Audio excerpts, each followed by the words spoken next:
다시 이제 위치 벡터와 변이 벡터에 대해서 한번 생각을 해볼게요.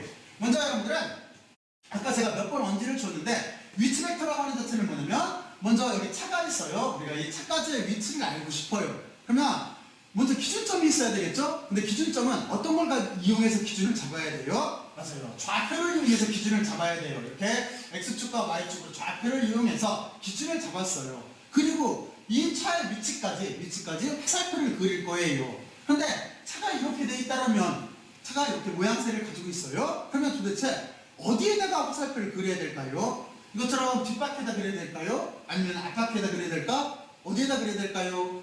실제는 이 자동차의 질량 중심에다까지 그려야 되겠죠? 그쵸? 질량 중심까지 그려야 될 거예요. 또는 저는 지금 표현을 질량 중심이라고 하는데 무게 중심이라고 해도 상관이 없어요. 질량 중심에다가 중력하수도 G만 곱하면 무게가 되는 거니까.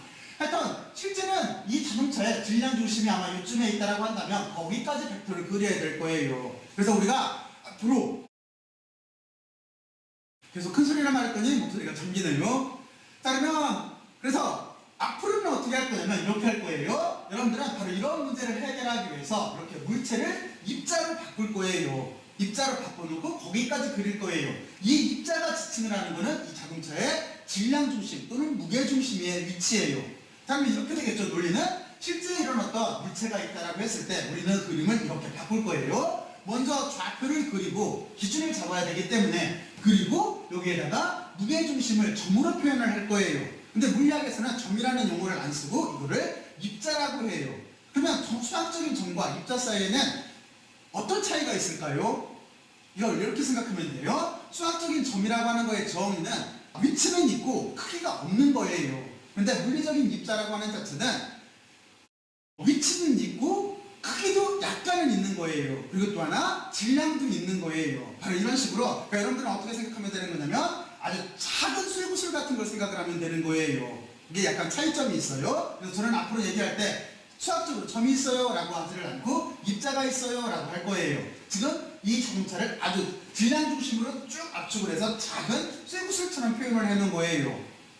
여기 이해갔죠? 바로 이런 식으로 논리를 전개를 할 거예요. 그리고 그 전까지 화살표를 이렇게 그려주면 돼요. 화살표를 벡터로 그려주면 돼요. 그리고 지금 같은 이 벡터에 이름을 붙이게 되면은 여기를 만약에 R이라고 한다면 R 벡터라고 쓰면 돼요. 그리고 물리량이라고 하는 자체는 그 단위가 있어야 되기 때문에 지금은 여기까지 위치라고 했으니까 단위는 베타가 이렇게 될 거예요.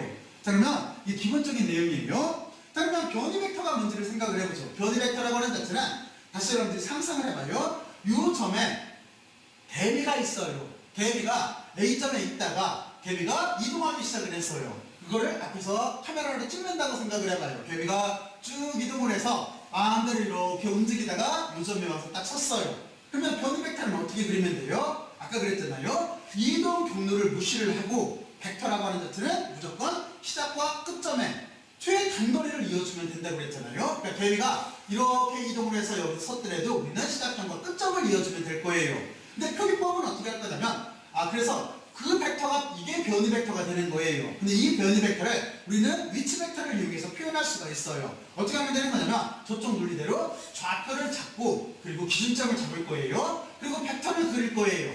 우리가 시작점까지 벡터를 그렸어요.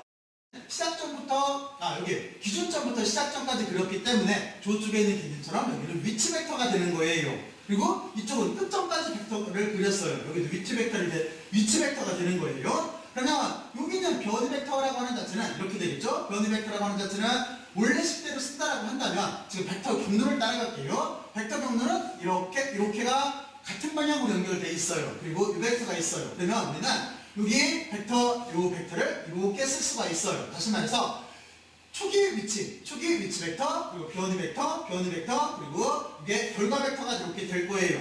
근데 우리 관심은 어디에 관심이 있어요? 변이 벡터에 관심이 있는 거죠. 그러니까 여기 초기 위치 벡터를 결과 벡터 뒤쪽으로 빼주게 되면은 다음과 같이 이렇게 표현이 돼요. 이게 변이 벡터의 정의인 거예요. 그러니까 변이 벡터는 어떻게 생각하면 되는 거냐면 무조건 나중 위치 벡터에서 초기 벡터를 빼주면 되는 거예요. 이게 변이 벡터의 정의예요.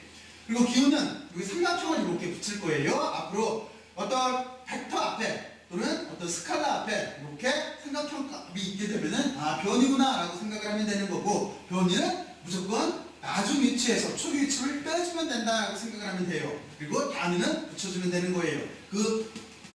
지금은 이동 경우니까 미터라고 붙여주면 되는 거예요. 자, 그러면 여기 위치 벡터와 변이 벡터의 개념을 이해하는 게 중요해요. 그러면 이제 나머지 두 개 그래프를 가지고 여기는 기하학적 구조를 가지고 왜 위치 벡터와 변이 벡터를 이해를 하고 변이 벡터가 왜 중요한지에 대해서 설명을 할게요.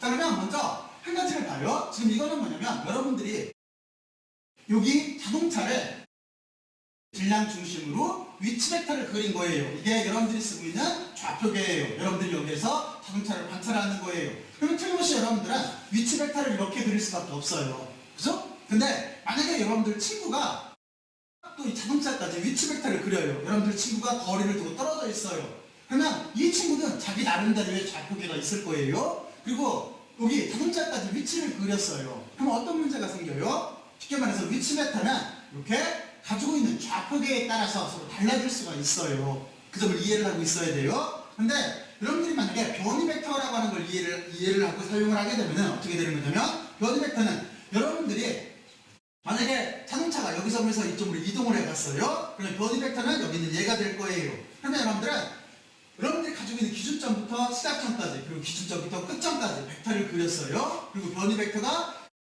이만큼이다 라고 하는 걸 파악을 했어요. 근데 여러분들 친구도 똑같이 여러분들 친구가 좌표계를 가지고 시작점과 끝점으로 위치 벡터를 그리고 변이 벡터를 그렸어요. 그랬을 때 여러분들이나 여러분들 친구는 똑같은 변이 벡터를 그릴 수밖에 없어요. 그렇잖아요? 그래서 변이 벡터는 좌표계를 바꾸게 되더라도 불변이에요. 그래서 여러분들은 변이 벡터 쪽으로 앞으로 설명을 할 거예요.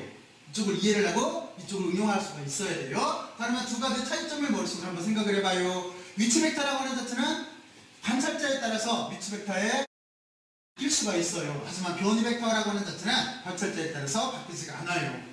자, 그러면 여러분들은 이제 위치 벡터와 변이 벡터의 중요 개념들을 이해를 해봤어요. 그리고 이제 한 가지를 더 생각을 해봐야 돼요.